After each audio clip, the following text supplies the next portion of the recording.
Hello children, ఈరోజు నేను మీకు చెప్పబోయే కథ అవినీతి. ఒకరోజు శ్రీరామచంద్రుల వారు నిండు సభలో కొలువై ఉన్నారు. ఆ సమయంలో ఒక శునకము లోపలికి వెళ్ళే ప్రయత్నం చేసింది. భటులు ఆ శునకాన్ని అడ్డుకున్నారు. అయినా అది ఏమాత్రం వెనక్కి తగ్గలేదు. నేను రాముల వారికే నా సమస్యను విన్నవించుకుంటాను అని భీష్మించు కూర్చుంది. దీంతో ఆ శునకాన్ని రాముల వారి ముందు ప్రవేశపెట్టారు. నన్ను ఒక వ్యక్తి అకారణంగా గాయపరిచాడు, అతన్ని శిక్షించండి ప్రభు అని వేడుకుంది ఆ శునకం. వెంటనే రాముల వారు ఆ నిందితుడిని పిలిపించారు.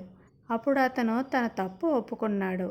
ఒకరోజు తాను ఆకలితో భిక్షాటనకు వెళ్తుంటే కాలికి అడ్డుగా తగిలిందని, హద్దులు తెలియని కోపంతో అలా ప్రవర్తించానని వివరించాడు. తెలిసి చేసినా తెలియక చేసినా తప్పు తప్పే, శిక్ష తప్పదు అని తీర్మానించింది సభ.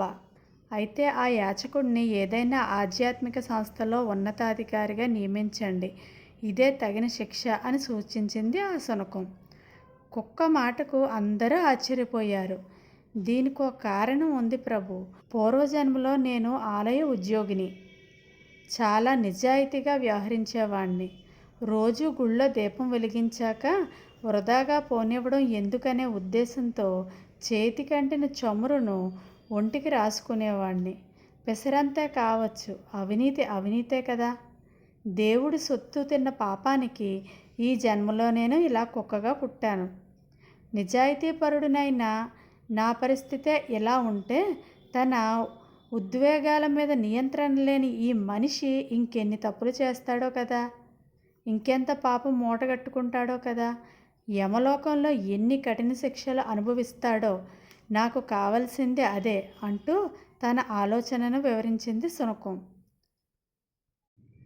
నీతి లేని రీతి పేరే అవినీతి, అది పతనానికి తొలిమెట్టు అని కుక్క రాముల వారితో మాట్లాడింది. అప్పుడు రాముల వారు ఆ యాచకుణ్ణి ఒక ఆధ్యాత్మిక సంస్థలో ఉన్నతాధికారిగా కుక్క కోరినట్లే నియమించారు. అదర్రా పిల్లలు, ఈ కథ కనుక మీకు నచ్చినట్లయితే ప్లీజ్ లైక్ చేయండి, సబ్స్క్రైబ్ చేసుకోండి. Thank you.